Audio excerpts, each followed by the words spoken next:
ఇతరులెవరూ తనని చూడలేని ఏకాంత ప్రదేశంలో ఉన్న పరత్ పరాత్పరుడు తనను చూస్తూనే ఉన్నాడని గ్రహించి, పాపకార్యాలను చెయ్యనివాడే నిజమైన పారమార్థికుడు.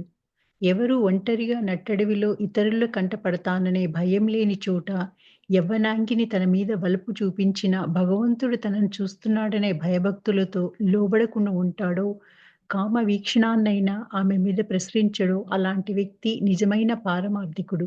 నిర్జన ప్రాంతంలోని ఇంట్లో కాసుల సంచి కనపడినా ధనాశకు లోనై దాన్ని తాకకుంటాడో అతడే నిజమైన పారమార్థికుడు. కానీ లోకులు ఏమనుకుంటారో అనే భయంతో దంభం కోసం కర్మఫలాలను నిర్వహించేవాడు గాని, దాన ధర్మాలను చేసేవాడు గాని పారమార్థికుడుకు అనదగడు. నిశ్శబ్దంగా ఏకాంతంలో ఆచరింపబడే ధర్మమే ధర్మం. అదే పరమార్థం. డంబం, ఆడంబరం సాగే చోట ఉన్నదంతా బూటకమే.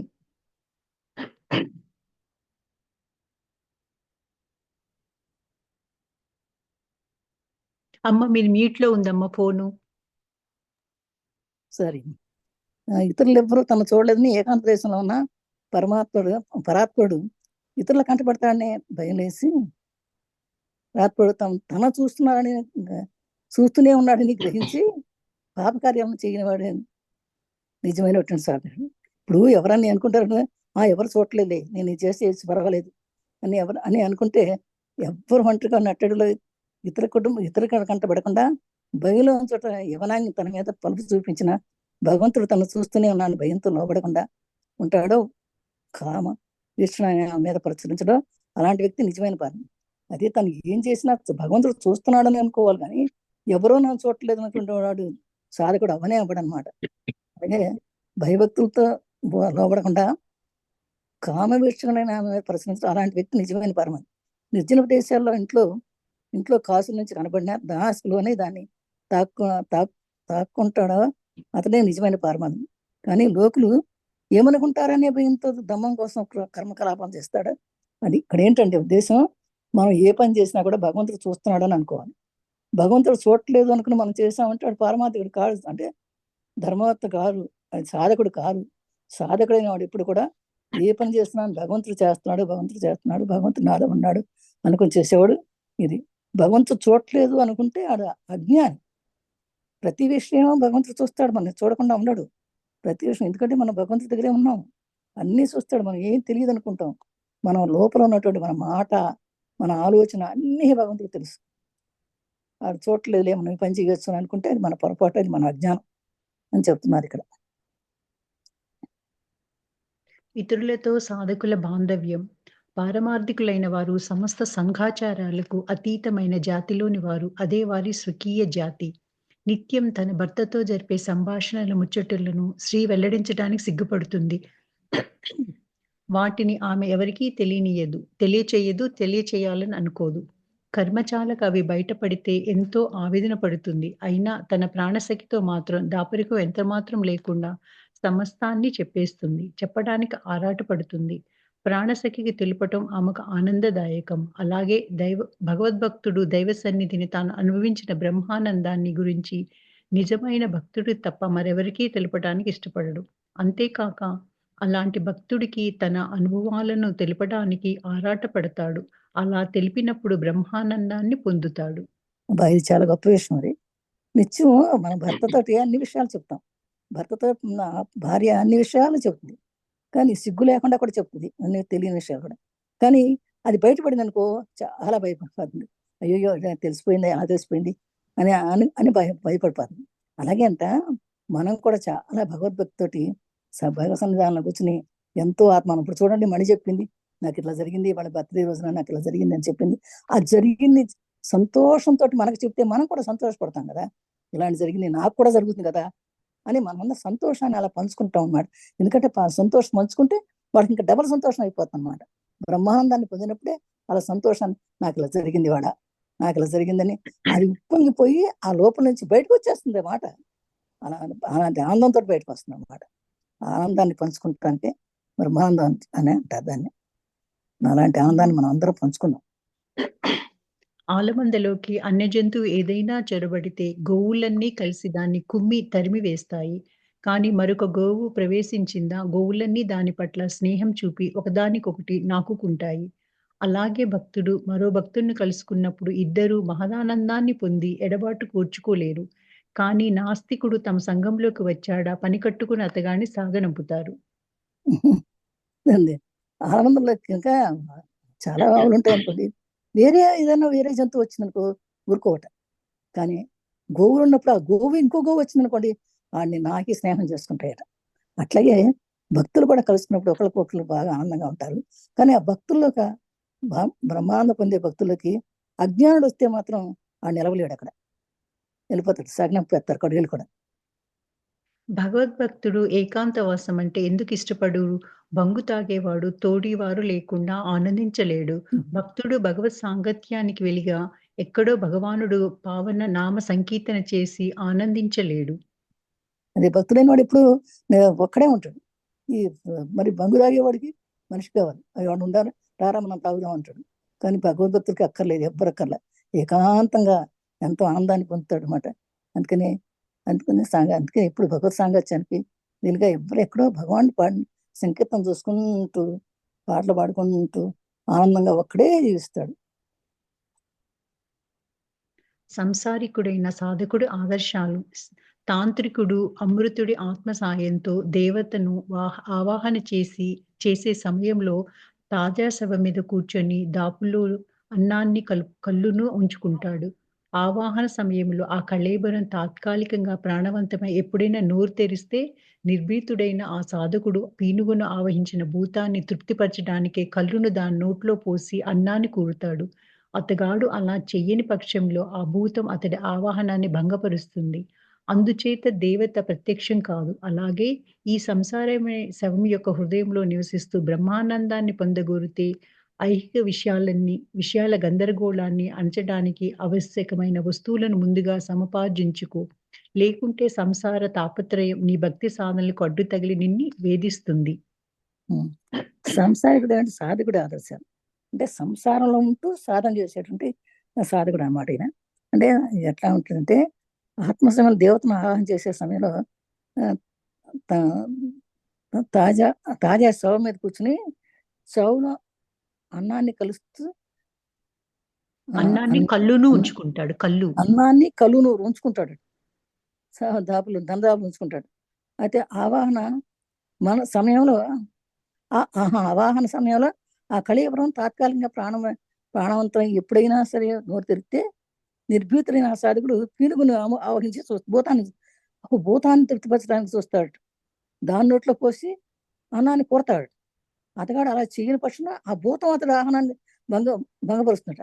అంచేత దేవతల ప్రత్యక్షంగా అలాగే సంసారం అనే శవం యొక్క హృదయంలో నివసిస్తూ బ్రహ్మానందం పొందగోరితే ఐహిక విజయ గందరగోళాన్ని అంచడానికి అవశ్యమైన మనస్సులు ముందుగానే సుభాజిత దేకుంటే సంసారం తాపత్రయం భక్తి సాధన కాదు.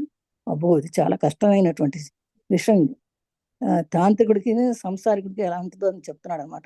ఈ తాంత్రికత్వం దగ్గరికి వెళ్తేనండి మనం వెళ్ళలేము, భక్తిలోకి రాలేము. ఆ తాంత్రికుడు చేసేటి దేవతలకు పూజ చేస్తారు.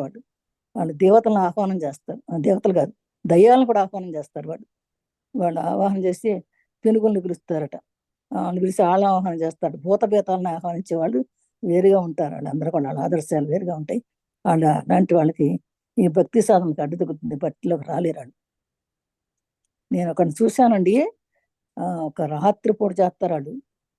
వాడు చెప్పాడు, నేను చూడలేదు కానీ చెప్పాడు, కుర్రాడే చెప్పాడు. ఒక రాత్రిపూట అంటే 12 గంటలప్పుడు కూర్చుని బాగా తాగేసేసి ఇష్టం వచ్చినట్టు ఏమంటారు తాగుడాలు, తాగేసి బాగా 12 గంటలప్పుడు దీపాలు ఎక్కించుకుని కూర్చుని పళ్ళెం పెట్టుకుని నువ్వు రా, నువ్వు ఆహ్వానవు, నువ్వు రా, నువ్వు ఆహ్వానవు అని కొట్టుకుంటారట.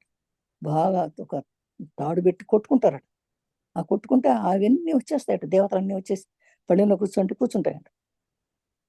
ఇంకా వాటితో ఎంజాయ్ చేస్తాడట. తర్వాత మళ్ళీ ఇంకా 2 గంటలు 3 గంటలు ఆడు ఓపుకున్నంత వరకు చేసి మళ్ళీ నువ్వు పో అంటాడు. అవడైపోతాయట. అది తాంత్రికత్వం అన్నమాట. అది అలాంటిది ఉంటే మనం ఏమి ఆధ్యాత్మికంగా బతకలేమై. అదంతా క్షుద్ర విద్యలు అంటారు. అలాంటి చోటికి వెళ్ళకూడదు అని తెచ్చింది. తర్వాత అతను కొన్ని రోజులు అలా చేశాడు. చేసి చేసి ఆయన మరణించాడు, దేహాన్ని వదిలేశాడు. ఎట్లా వదిలేశాడంటే దిక్కులేని చోట వదిలేశాడు ఆయన. అలా ఉండకూడదని నాకు తర్వాత అర్థమైంది అనమాట. అతను చేసింది అతనికే కొట్టింది అని అనుకున్నాను నేను. ఓకే, తర్వాత సంసార జీవనానికి ధనం ఆవశ్యకమనే మాట నిజమే. కానీ సిరి సంపదలను గురించి కానీ, తదితర ఐహిక లాభాలను గురించి గానీ అదే పనిగా యోచించకు. ప్రాప్తించిన దానితోనే తృప్తి పడటం ఉత్తమం. ధనం కూడబెట్టాలని ఆందోళన చెందకు. ఎవరు మన ప్రాణాలను భగవంతుడికి అర్పిస్తారో, ఎవరు భగవద్భక్తులే భగవంతుడినే శరణుజొస్తారో, అలాంటి వారు తుచ్చమైన ఐహిక విషయాలను యోచించలేరు. అలాంటి వారి వ్యయం ఆదాయం అనుసరించి సాగుతుంది. ఒకవైపు చేతిలోకి ధనం వస్తుంటే, మరోవైపు వ్యయమవుతూ ఉంటుంది. సంసార జీవితానికి ధనం అవసరమే, కానీ దానికి అదే ఉండకూడదు, దానికోసమే పడకూడదు. ఎంత డబ్బు వస్తే దానికి తృప్తి పడాలి ఎప్పటికప్పుడు. ఆందోళన చెప్పండి. ఎవరో తన ప్రాణాలను భగవంతుడికి భక్తి అర్పిస్తారో, ఎప్పుడైతే తన భగవద్భక్తితో ఉంటారో వాళ్ళకి భగవద్భక్తులు అంటే ఏంటంటే అన్నీ వచ్చేస్తాయి. ఏది కావాలంటే వచ్చేస్తుంది, మనకు కావాల్సినటువంటి అన్నీ వచ్చేస్తాయి. వచ్చిన దాన్ని తృప్తి పడి ఉండాలి. కానీ ఇంకా రోజు వస్తూ ఉంటే ధనం వస్తూ ఉంటుంది, ఖర్చు అవుతూ ఉంటుంది. రెండింటికి తృప్తిగా బ్యాలెన్స్ చేసుకుంటూ ఉండాలి జీవితాన్ని. ఒక గృహస్థుడు ఇలా అన్నాడు, "అయ్యా! ఇప్పటికంటే ఎక్కువ ధనాన్ని సంపాదించడానికి నేను ప్రయత్నించవచ్చా? మంచిదే. వివేకంతో దాన్ని నీ కుటుంబం జీవనానికి ఉపయోగించుకోవటం నీ అభిప్రాయమైతే ప్రయత్నించు. కానీ న్యాయ మార్గంలో ఆర్జించాలి సుమా! ఎందుకంటే నీ ఆశయం భగవంతుడి సేవ కానీ ధనార్జన కాదు. భగవంతుడి సేవకే వినియోగింపబడే ధనం నిరాక్షేపణీయం" అన్నారు శ్రీరామకృష్ణులు. అది గృహస్థుడు అడిగాడంట, ఇప్పటికంటే ఈ ధనాన్ని ఇంకెంతకంటే ఎక్కువ నేను డబ్బు సంపాదించడానికి ప్రయత్నించవచ్చా అంటే, మంచిదే, ప్రయత్నం చేయి, వివేకంతో ప్రయత్నం చేయి. నీ కుటుంబ జీవనానికి వినియోగించుకో ముందు. ఆ తర్వాత నీ ప్రయత్నం నీ కుటుంబ జీవనానికి, కానీ న్యాయంగా అర్థించుకో. అందుకే అన్యాయంగా లంచాలు పెట్టి అలా చేయకూడదు. ఎందుకంటే నీ ఆశయం భగవంతుడి సేవ, భగవంతుడి సేవ, కానీ ధనార్థం కాదు. అసలు మనం వచ్చింది ఎందుకు వచ్చాము? ధనార్జన కోసమే రాలేదు మనం భగవంతుడు సేవ చేసుకోవడానికి వచ్చాము. భగవంతుడి సేవకి వినియోగించడానికి దాన్ని కావాలంటే నువ్వు అర్థించుకోవడం. కానీ ఆ ధ్యానం ఎలా చేయాలంటే న్యాయంగా, న్యాయబద్ధంగా, ధర్మబద్ధంగా సంపాదించుకుంటే ఏమి పర్వాలేదు. అయ్యా! కుటుంబ విషయంలో నా బాధ్యత ఎంతవరకు అని అడిగాడు మరొక శిష్యుడు. కుటుంబ పోషణ దానంతట అదే జరగడానికి అవసరమైన సౌకర్యాన్ని నువ్వు కల్పించుకునేంత వరకు, కానీ నీ పిల్లలు తమను తాము పోషించుకునే స్థితి రాగానే వారి విషయం ఇక నీకు ఎలాంటి బాధ్యత ఉండదు అన్నారు శ్రీరామకృష్ణులు. గృహస్థ శిష్యులు కొందరికి గురుదేవులు ఇలా ఉపదేశమిచ్చారు. ఇంటిని అన్నవస్త్రాలను సంపాదించుకోవడానికి, దైవారాధనకు, సాధు భక్తుల సేవకు ధనం కేవలం ఉపకరణ మాత్రమే అని భావించండి. కానీ లోభంతో ధనాన్ని కూడబెట్టరాదు. తేనె పట్టును కట్టుకోవడానికి తేనెటీగలు ఎంత శ్రమిస్తాయో, కానీ మనిషి వచ్చి దాన్ని హరించి వేస్తున్నాడు. స్త్రీని మీరు పూర్తిగా త్యజించనక్కరలేదు. కానీ ఒకరిద్దరు సంతానం కలగగానే భార్య మీరు సోదరి భావంతో మెలగాలి. అది శ్రీనివాసుడు చెప్తున్నారు అనమాట. కుటుంబ విషయంలో ఎంతవరకు ఉండాలంటే, కుటుంబం దాంట్లో అదే జరుగుతుంది. అది దాన్ని సౌకర్యాన్ని కల్పించుకునేంత కాదు. కానీ పిల్లలు తమను పోషించుకోవడం దాకానే విషయంలో మీకు ఎలాంటి బాధ్యత ఉండకూడదు. ఎందుకంటే గృహస్థ జీవనం ఇలా గురుదేవులు ఎప్పుడూ చెప్తారు అనమాట. అంటే ఇంటిని అన్న వస్త్రాలని సంపాదించుకోవడానికి మాత్రం, దైవారాధనకు, సాధు భక్తుల సేవలకు మాత్రమే నువ్వు ధనాన్ని సంపాదించాలి. కానీ అనవసరమైన ధనాన్ని ఎక్కడ అక్కర్లేదు, కూర్చు పెట్టక్కర్లేదు. ఎట్లా అంటే తేనె పట్టు ఎలా అయితే తేనె అందరి కోసం తేనె పెడుతుంది, కానీ అది తేనె పెట్టకముందనే జనాలు దాన్ని కొట్టేసి లాగేసి తినేసి తీసేసుకుంటారు. అలాగే మనం కూడా శ్రమిస్తాను, మనిషి కూడా దాన్ని చూసుకుంటాడు. ఎట్లా అంటే స్త్రీని ఒక పూర్తిగా త్యజించక్కర్లేదు. సంసారం అయిన తర్వాత ఒకరిద్దరు సంతానం కలగానే ఇక భార్యాభర్తలు ఇద్దరు కూడా ఒక సోదర భావంతో చక్కగా ఆదర్శంగా బతకాలి, కానీ ఇంకెప్పుడు ఆ కామాలనే ఉండకూడదు అని చెప్తున్నారు. రోజువారీ భక్తికే పాటుపడవలసిన నేను పారమార్థిక సాధన ఎలా సాగించగలను అని అడిగాడు ఒక ప్రశ్న. ఎవరి కోసం నువ్వు పాటుపడుతున్నావో అతడి నీ అక్కరలు తీరుస్తాడు. ఈ లోకానికి నిన్ను పంపడానికి ముందే భగవంతుడు నీ పోషణకే ఏర్పాటు చేసి ఉంటాడు అన్నాడు శ్రీరామకృష్ణులు. ఇల్లు, కుటుంబం, సంతానం ఇవన్నీ మనకు కొద్ది కాలమే ఉండేవి. అవన్నీ అశాశ్వతాలు. తాటి చెట్టే ఉండేది. 1, 2 పళ్ళు చెట్టు నుంచి కింద పడినంత మాత్రాన మనం విచారించటం ఎందుకు? అన్నారు గురుదేవులు. ఎవరిని రామకృష్ణుడు ఎవరి కోసం నువ్వు పాటుపడుతున్నావు? అసలు రోజువారీ భక్తి కూడా అంటే నువ్వు చేసేది నీ కోసమే కదయ్యా, నీ పోషణ కోసమే నువ్వు ఉన్నావు. నీ ఇల్లు ఉంది, నీ కుటుంబం ఉంది, నీ సంతానం, ఇవన్నీ మనకి కొంతకాలం ఉంటాయి. అవన్నీ పెద్ద అశాస్త్రాలు అవన్నీ కూడా. అది ఎలాంటి తాడి చెట్టే ఉంటే ఒకటి రెండు పళ్ళు మాత్రం కింద పడతాయి. అంత మాత్రం విచారం ఎందుకు? సరిపెట్టుకోవాలి. కానీ అలాగే కామిని చదువు. కామిని కాంచన త్యాగం సన్యాసులకు నియుక్తమై ఉంది. సన్యాసులు శ్రీ చిత్రం వైపు కూడా చూడకూడదు. సంబరాలతో కూడిన ఊరగాయ తలుపే చాలు నోరు ఊరడానికి. ఇక ఇలాంటి నృత్యాల దర్శనం, స్పర్శనం మాట గురించి చెప్పాలా? తన సమక్షంలోని గృహస్థ శిష్యులను ఉద్దేశిస్తూ, ఈ కఠిన నియమం మీబోటి సంసారుల కోసం ఉద్దేశింపబడింది కాదు. ఇది కేవలం సన్యాసులకే ఉద్దేశితమైన నియమం. మీ విషయంలో మోహ రాగాలను విడిచి మనస్సు భగవంతుడి మీద నిలిపి మీరు స్త్రీల నడుమ మెలగవచ్చు. మనస్సు అలా విరాగమై భగవంతుడి మీద నిలిచడానికి మీరు అప్పుడప్పుడు ఏకాంతవాసం చేయడం మేలు. అలాంటి చోట స్త్రీ పురుషులుండే ప్రాంతానికి చాలా దూరంలో ఉండాలి. బ్రహ్మజ్ఞానం నిమిత్తం పరితపిస్తూ మనస్ఫూర్తిగా భగవంతుడిని ప్రార్థించడానికి అనువయ్యే ఏకాంత స్థలమే అది ఉండాలి. ఎక్కువ కాకపోయినా 3 రోజులైనా కనీసం ఒక్క రోజైనా మీరు అక్కడ ఉండడానికి అనుకూలమైన చోటుగా ఉండాలి. అది ఎప్పుడు కూడా కామిని కాంచనాల మీద ఉండకూడదు. కామిని కాంచన మీద ఉంటుండే ఉండరు సన్యాసులకి ఎవరు కూడా. అందుకే సన్యాసులు ఎప్పుడు ఉంటా ఆడవాళ్ళ ముఖం కాదు కదా, ఆడవాళ్ళ పటం కూడా చూడరంట. అలా ఉండదు. కానీ గృహస్థ జీవనానికి అలా కుదరదు కదా. గృహస్థ జీవనానికి కొన్ని నియమాలు ఉండండి. అవన్నీ ఆ నియమాలు వీళ్ళకి ఉండవు అనమాట. తేలితో మెలగొచ్చు, కానీ తప్పేం లేదు. కానీ ఆ కామిని కాంచనాల మీద కోరిక లేనంత వరకు ఉండాలి. ఏకాంతవాసం చేసే వాళ్ళకి అలాంటివన్నీ అడ్డం రానే రావు. ఏకాంత భక్తితో ఉండే వాళ్ళకి అలాంటివన్నీ అక్కడ స్త్రీ ఉన్నాడా పురుషుడు ఉన్నాడా అని అడ్డం ఏమీ రావు యాక్చువల్గా. అంతేకాక ఒకరిద్దరు సంతానం కలిగాక కేవలం సోదర సోదరీ భావంతో మెలగటం, పారమార్థికం, ఆత్మ నిగ్రహము అయిన పరిశుద్ధ జీవనం గడపడానికి కావలసిన బలం ఒసగమని సదా భగవంతుణ్ణి ప్రార్థించడమే గృహస్థులైన మీ విద్యుత్ మార్గం. సంసారులే ఉండండి, కానీ సంసార సాగరంలో మునిగిపోవద్దు. సామ్యం చెప్పెట్లు కప్పను పాము ఎదుట నాట్యమాడించండి, కానీ పాము దాన్ని మింగకుండా చూడండి. పడవ నీళ్లలో ఉండవచ్చు, కానీ నీళ్లు పడవలో ఉండకూడదు. సాధకుడు సంసారంలో ఉండవచ్చు, కానీ సంసారం అతడిలో నెలకొనరాదు.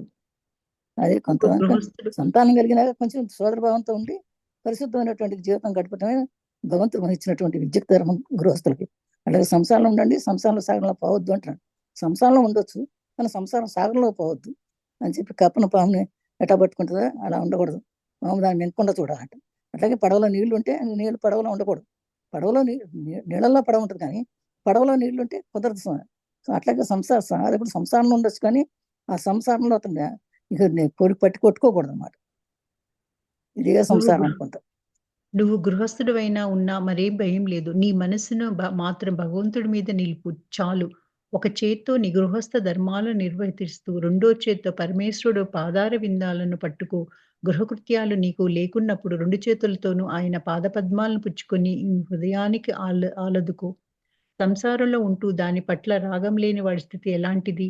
అతడు నీళ్లల్లోని తామరాకు వంటివాడు, లేదా బురదలోని చేప వంటివాడు. వీటిలో ఏది అది నివసించే మలినభూయిష్టం కాదు. నీళ్లు తామరాకును అంటలేవు. బురద చేప నిగనిగలాడే శరీరాన్ని మలినం చెయ్యలేదు. ఉమ్. ఎట్లాగంటే గృహస్థులు ఏమన్నా పర్వాలేదు, నీ మనసును మాత్రం ఇప్పుడు భగవంతుడు ఉంటే ఏ ధర్మం పాటించినా పర్వాలేదు. పరమేశ్వరుని పాదాలను పట్టుకున్నప్పుడు నీకు ఏం చేసినా నీకేం పర్వాలేదు. అలాగే సంసారంలో ఉంటూనే దాని రాగం లేని స్థితికి ఎలాంటి నీళ్ళలో బురదలో చేప ఉంటే వాడు మనం అటు ఇటు కొట్టుకోకూడదు. వీటిలో వీటిలో ఏది అనిపిస్తే నువ్వు తన్నే మలినభూయిష్టమైన దానికి కావాలి అనుకో. బాగా బురద చేప నిగనగలాడే శరీరం ఏం చేయలేదు. బురద ఉంటుంది, బురదలో చేప ఉంటుంది, కానీ చేపని బురద అంటుకోదు అసలు. అలా ఉండాలి నువ్వు అని చెప్తున్నాడు, అంటుకోకుండా ఉండాలి అని. నువ్వు గృహస్థుడైనా, సన్యాసివైనా పర్వాలేదు. సదా మనసు భగవంతుడి మీద నిలిపి నీ విహిత కర్మలను నిర్వర్తిస్తుండు. ఎలాగంటే వీపు మీద రాచపుండు లేచిన వ్యక్తి తన మిత్రులతోనూ, తదితరులతోనూ మాట్లాడుతూనే ఉంటాడు. చివరకు వ్యవహారాలను చక్కబరుస్తూ ఉంటాడు. కానీ అతడి మనసు మాత్రం ఎప్పుడూ పుండు వల్ల కలిగే సొలుపు మీదే ఉంటుంది. వివేక వైరాగ్యాలు వీటితో పాటు దృఢమైన భగవద్భక్తి ఉంటే సంసారంలో ఉన్నా బాధ లేదు. ఎట్లాంటి గృహస్థమైన సన్యాసిన పర్లేదు, కానీ ఎప్పుడు భగవంతుడి మీద భక్తి లేకుంటే బాగుంటది. ఎలాగంటే ఒక రాచకుండా ఉండేవాడు అందరితో ఉన్నా కూడా ఆ దృష్టి మాత్రం రాచకుండా మీదే ఉంటుంది అనమాట. అలా ఉండా వైరాగ్యాలు వాటినిచ్చా దట్టం భగవద్భక్తి ఉంటే సంసారంలో ఉన్న ఏం బాధ లేదు. సంసారం ఉన్న సంసారంలోనే ఉండొచ్చు కూడా, మన భక్తి ఉండొచ్చు, ఏం తప్పేం లేదు. సంసారంలో సన్యాసత్వం కూడా ఉండాలని చెప్తున్నాను మరి. విధివశాత్తు ఈ సంసారంలో అండగా నువ్వు ఆచరించాల్సిన పని ఏమిటి? సమస్తం భగవంతుడికి సమర్పించు. ఆయనకు ఆత్మార్పణం చేసుకో. ఇక నీకేమీ భయం ఉండదు. బాధ ఉండదు. సమస్తం భగవంతుడి ఇచ్చ మాత్రంగానే జరుగుతుందని అప్పుడు నువ్వు గ్రహిస్తావు. గృహస్థులు భగవత్ సాక్షాత్కారం పొందవచ్చును. జనక మహారాజు అలాంటివాడు. అతడు రాజర్షి. కానీ హఠాత్తుగా జనకుడి వంటి వారవటం అందరికీ కుదరదు. జనక మహారాజు లోక వ్యవహార కల్లోలానికి దూరంగా ఏకాంతవాసం చేస్తూ భక్తి సాధనలను ఎన్నో ఏళ్లు సాగించాడు. కాబట్టి గృహస్థులు అప్పుడప్పుడు ఏకాంతవాసం చేస్తూ ఒక్కోసారి 3 రోజులైనా అలా ఉంటూ భగవత్ సాక్షాత్కారాన్ని పొందే నిమిత్తం సాధనలు చేయడం ఎంతో శ్రేయస్కరం. ఉమ్. అంటే అన్ని నిర్విషత్తు సంసారంలో ఉండగా ఆచరించిన పని ఏంటి అసలు? సమస్తం భగవంతుడికి అర్పిస్తే ఎక్కడున్నా ఏమీ పర్వాలేదని. అట్లా గృహస్థులు భగవత్ సాక్షాత్కారం పొందారంటే అది మహారాజు లాంటి జనక మహారాజు లాంటి వాళ్ళు. జనక మహారాజు ఎట్లా రాజర్షి అయ్యాడు, గృహస్థులు ఉన్నాడు, రాజుగానే ఉన్నాడు, ప్రజలు పరిపాలిస్తుండేవాడు. ఆయన కూడా ఆయన లోక వ్యవహారాలని అన్ని కూడా చాలా దూరంగా ఉండేవాడు, ఏకాంతవాసం చేసేవాడు, భక్తి సాధన చెప్పేవాడు, ప్రజలందరినీ ఎంతో ప్రేమగా తన పిల్లల్లాగా పరిపాలించేవాడు అన్నమాట. అలా ఒక్కసారి 3 రోజులైనా అలా ఉంటూ భగవత్ సాక్షాత్కారం పొందే నిమిత్తం సాధన చేసేవాడట ఆయన. అందుకని ఆయన గొప్పవాడయ్యాడు అని చెప్తారు. జనక మహారాజు గురించి చెప్తారు, రాజుల గురించి చెప్పేటప్పుడు జనక మహారాజు గొప్పతనాన్ని గురించి చెప్తారు. ఒకరోజు బ్రహ్మ సమాజ బాలురు కొందరు తామ జనకుడి ఆదర్శాన్ని అనుసరిస్తూ సంఘం లేకుండా సంసారంలో మెలుగుతున్నామని నాతో చెప్పారు. అందుకు నేను వారితో ఇలా అన్నాను. జనకుడై ఉన్నానని చెప్పడం సులువే. కానీ జనకుడి మాదిరి వర్తించడం వేరే విషయం. ఏ విధమైన సంఘాన్ని, మాలిన్యాన్ని పొందకుండా ఐహిక విషయాల నడుమ మెలగటం ఎంతో కష్టం. ప్రారంభ దశలో జనకుడు ఎలాంటి కఠిన నియమాలతో తపనమొచ్చాడో తెలుసా? కానీ మిమ్మల్ని అంతా అలా కఠిన నియమాలను అవలంబించమని చెప్పను. ప్రశాంతమైన స్థలంలో ఒంటరిగా కొంతకాలం నివసించండని మిమ్మల్ని కోరుతున్నాను. జ్ఞానాన్ని, భక్తి సమపార్జించుకొని మీరప్పుడు సంసారంలో ప్రవేశించవచ్చును. పాలు కదలకుండా ఒక చోట పెట్టినప్పుడు గట్టి పెరుగుగా తోడుకుంటుంది. కదిల్చిన ఒక కుండ నుంచి మరొక కుండలోకి మార్చిన పెరుగు చెడుతుంది. జనకుడు నిస్సంగుడు. అందుచేత అతడికి విదేహుడనే పేరు వచ్చింది. అతడు జీవన్ముఖుడై మెలిగాడు. దేహబుద్ధిని నిర్మూలించుకోవడం ఎంతో కష్టసాధ్యం. జనకుడు నిజానికి మహావీరుడు. ఒక చేత జ్ఞానాన్ని, రెండవ చేత కర్మలని, ఖడ్గాన్ని అవలీలగా ధరించిన ధీరుడు. ఇక్కడ విషయం ఎక్కువ ఏంటంటే జనకుడి గురించి చెప్పారు. జనక మహారాజు చాలా గొప్పవాడు. ఆయన ఎంతో ప్రజలను ఎంత సన్నబిడ్డల్లాగా వేలాడు. అంతేకాకుండా చేతులు ఆయన ప్రేమతో పట్టుకోగలడు, అది ఖడ్గం పట్టుకుని జనాల్ని పాలించగలడు. అంత గొప్పవాడు. మహర్షి అయ్యాడు. మహర్షి జనక మహారాజు గురించి చెప్పిన కథలు ఎన్నో ఉన్నాయి. అలాంటి జనక మహారాజుకే మరి తల్లి సీతాదేవి దొరికింది అంటే, సీతాదేవి కూతురుగా వచ్చింది అంటే, మరి జనక మహారాజు ఎంత అదృష్టవంతుడో, ఎంత భగవద్భక్తుడో మనకు అర్థమవుతుంది. అందుకని జనక మహారాజు చాలా నిమిషంలో మోక్షాన్ని పొందాడు అనమాట. అసమంగా ఉండేవాడు, సంసారంతోనే సకాలంగా ఉండేవాడు అనమాట. అలాంటి జనకుని గురించి తెలుసుకోవడం మనం చాలా అదృష్టం అనుకోవాలి. సరే అమ్మా, ఈరోజు కాపేద్దాం. ఇక సరే అమ్మా, నాకు కొంచెం పని ఉంది. ఎవరైనా చెప్తే కంటిన్యూ చేసుకోండి. నేను ఉంటాను, నేను మీకు లీవ్ పెడతాను, మీకు ధ్యానం వినండి అందరూ. నేను ట్రై చేస్తాను.